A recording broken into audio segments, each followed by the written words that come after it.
Hello again. I wanted to say thank you to those who reached out, curious on why I hadn't put out a new video. I have been struggling with my allergies, and this was the second worst attack that I have endured. Due to the fall season and the back-to-back fires, it's just taken its toll.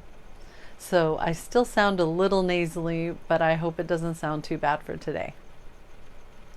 I also want to say thank you to everyone, to all of you who have viewed my videos. 23 subscribers, that's pretty cool.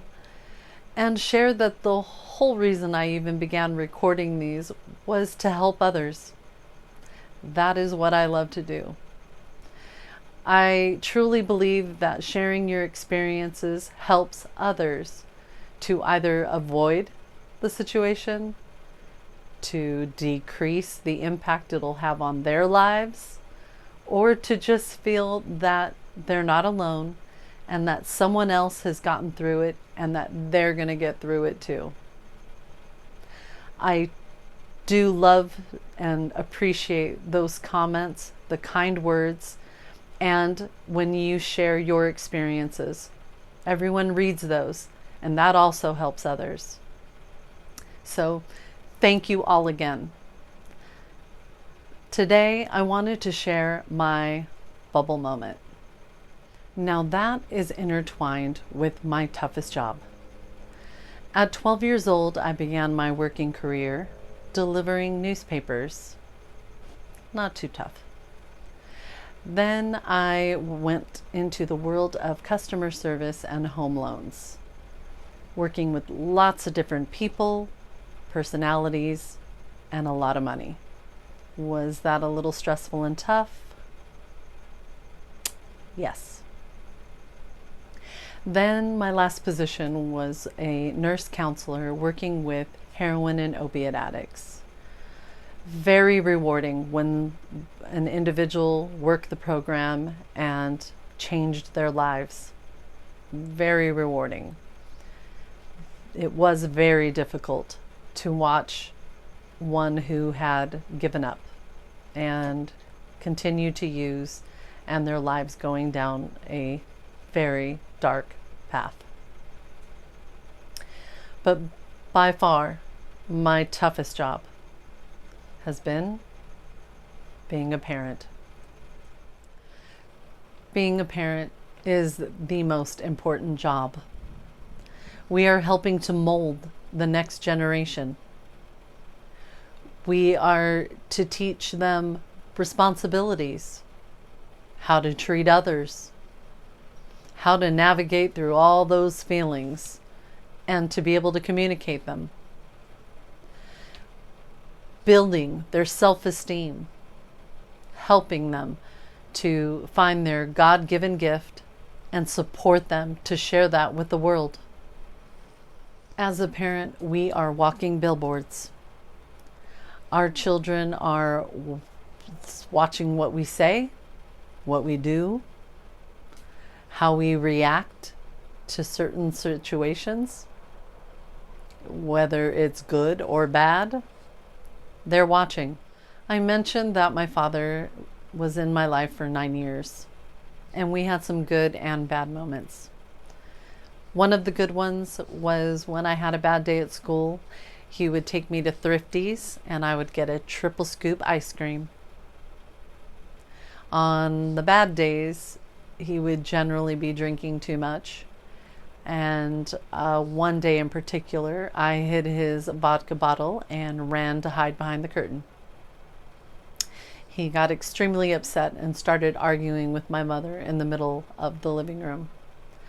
I went to peek outside the curtain, and my mother, who stands at 5'7", was right in front of my father, who is 6'1", and she said, "If you touch me, you will never see your daughters again."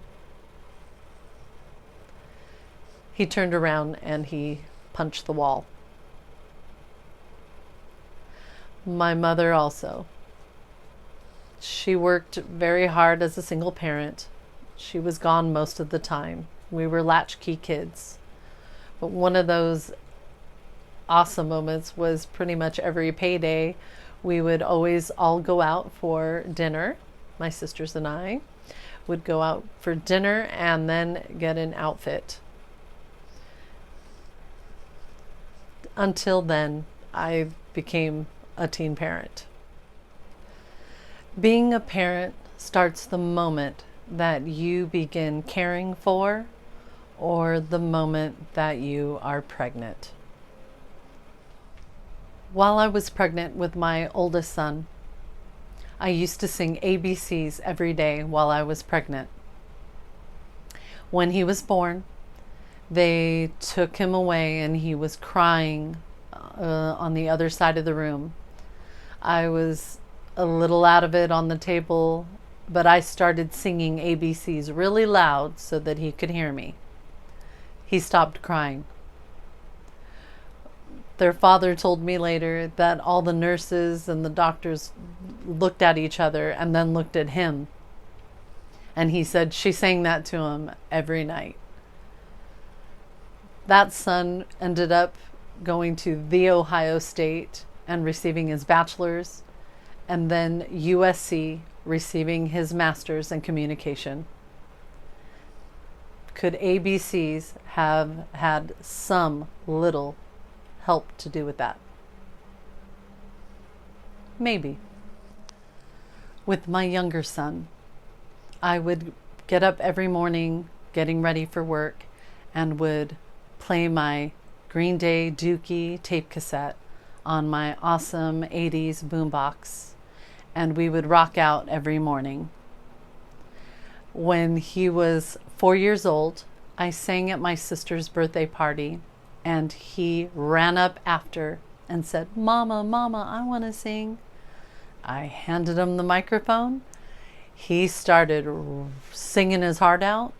You couldn't understand a word he said, but you could tell that he could carry a tune. He is now an amazing singer, a songwriter beyond his years. His band, Page Unturned, is one of the official artists on YouTube. I just couldn't be more proud of both of them. Being a teen parent was already a challenge. We had some additional hurdles.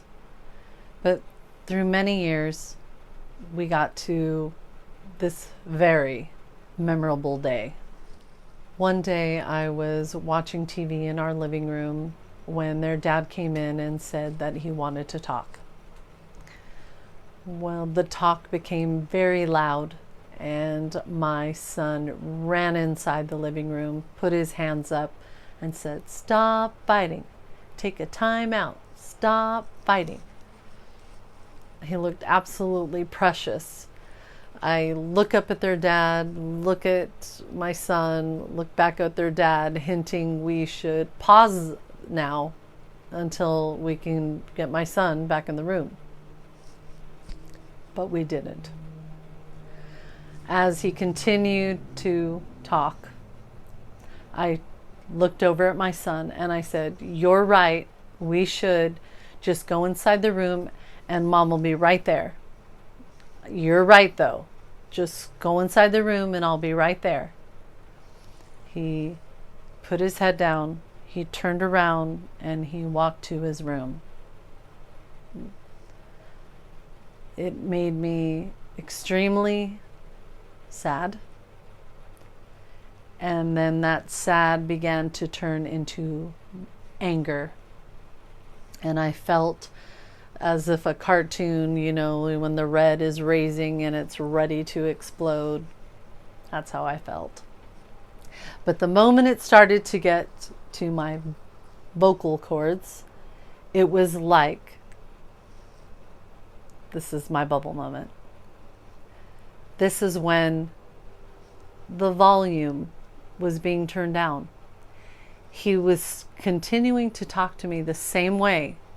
He was being loud, but it was as if somebody was turning the volume low on the radio. I'm looking at him because I don't understand how that could be. So the best way that I can explain it is like the bubble that is above the cartoons on a comic strip. While I was sitting there, it felt like the bubble formed above my head, and it said, "This is how your boys are going to treat women."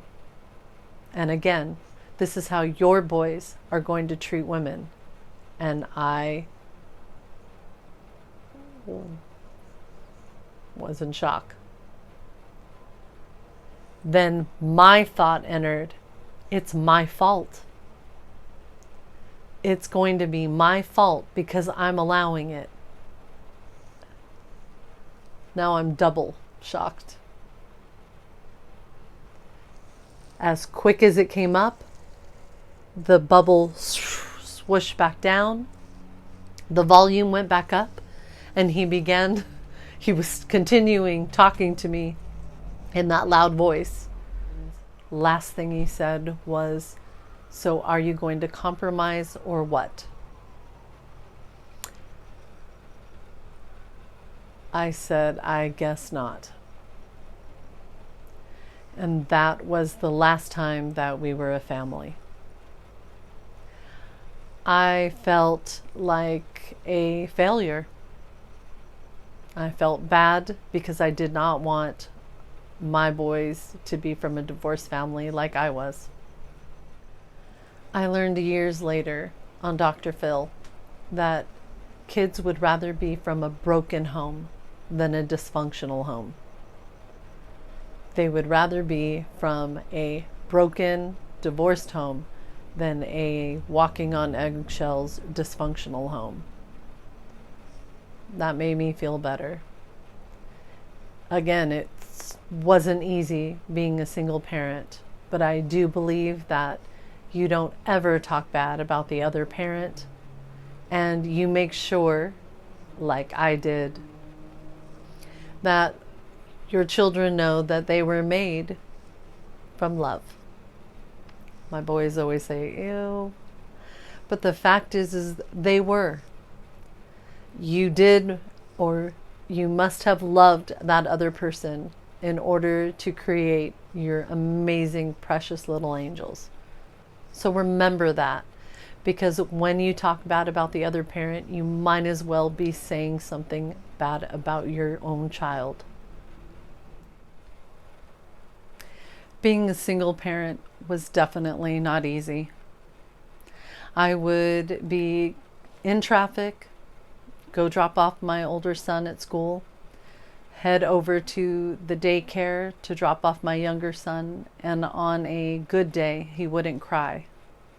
On the bad days, I would cry myself to work, get through till lunch, head back over to my older son's school, pick him up, drop him off at the daycare, head back to work, finish off the day, make sure to get out of there before I got the daycare late fee. In home loans, sometimes you'd work some overtime.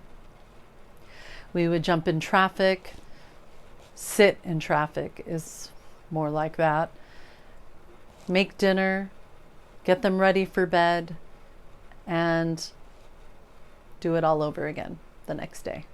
On the weekends, I had to get a little creative. I spent more money on daycare than I did on my own rent. So we would head to the beach. It was amazing that they would find stuff all the time in the water, starfishes. "Look, Mom, there's another fish." I would generally have my niece and nephew with us. It was like having two sets of twins. They were the same ages. I would take them to the local parks and the canyons, and we would go hunt for dinosaur eggs. We would put on our boots, go through mud, water filled with dirt. Afterwards, I would take them to 7-Eleven. They would choose two or three items each. We'd go back to the house. My living room became a ginormous tent with my cushions and blankets all in the living room while they were watching their favorite cartoon or movie. I would go and sneak into the bathroom for a bubble bath with my amazing boombox on low and a candle. That was my little time to recharge. Remember, you need to recharge. I truly believe that communication is the key to parenting. I didn't think I would have to be discussing drugs by the 4th grade, but that's what we had to do after my son was offered by his friends. In middle school, with the new songs and TV shows, a lot of sexual content, we had to have a talk about babies, STDs, and HIV. And I may have shown them some of my pictures that were in my nursing books for them to understand that they were real. They remember that. In high school, you ask your child, how was your day? The general answer is usually fine. They don't talk as much, and you start to notice that things are a little bit different. A friend of mine had told me they always want to talk at night. Listen to your kids because they'll want to talk to you at night. She was right. I would go to say goodnight, happy dreams, and then they would say, Mom. We could end up being up for a 2-hour conversation, but I got all the information that I would need for a month. So definitely listen to your children when they're ready to talk, especially as teens. Then my son went to college. We spoke on the phone every 2 to 3 days. He would share that he was a little stressed, having like 2 or 3 papers and a couple of final exams all in a short period of time. I would have been too. My son was sharing that he was feeling extra stress due to trying to help out a couple of friends. They weren't doing too well in their classes and were most likely going to fail. They did not want to tell their parents, so they confided in him that they were contemplating suicide as an alternative.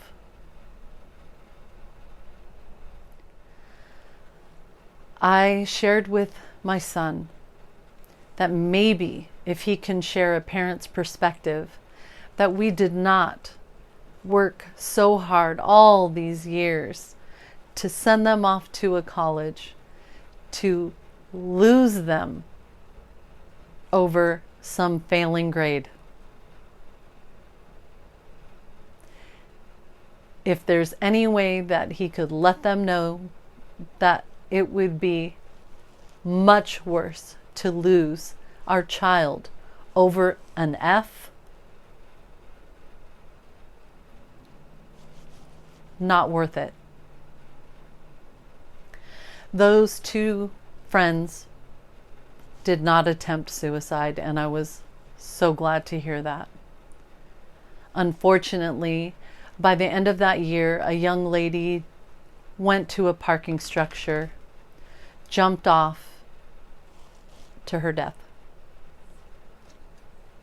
It's real. My son shared that the school checked in with the students every semester, asking about suicidal thoughts or if they knew anybody that was considering that. They were also checking in on sexual assaults. The most recent survey last year, and I'll attach that in the description box, showed that every 1 in 4 young ladies in college will be assaulted. We are training our men how to treat women, but also we need to make sure that our daughters feel that they can defend themselves. I believe that every one of our sons and daughters should be taught self-defense. It is reality. Unfortunately, we can't control everything when there's drinking or drugs involved and things get out of hand. All we can do is have a few tools on how to defend yourself against the bad, the dark.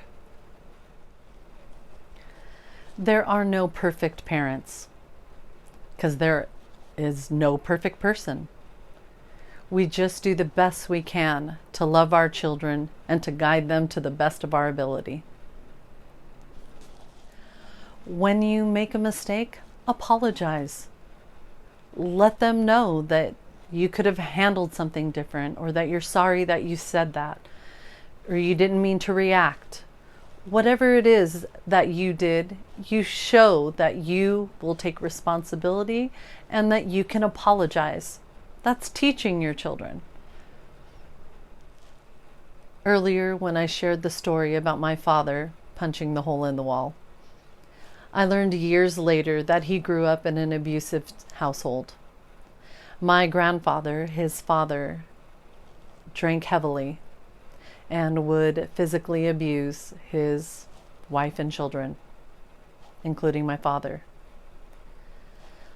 My father actually broke the cycle of physical abuse.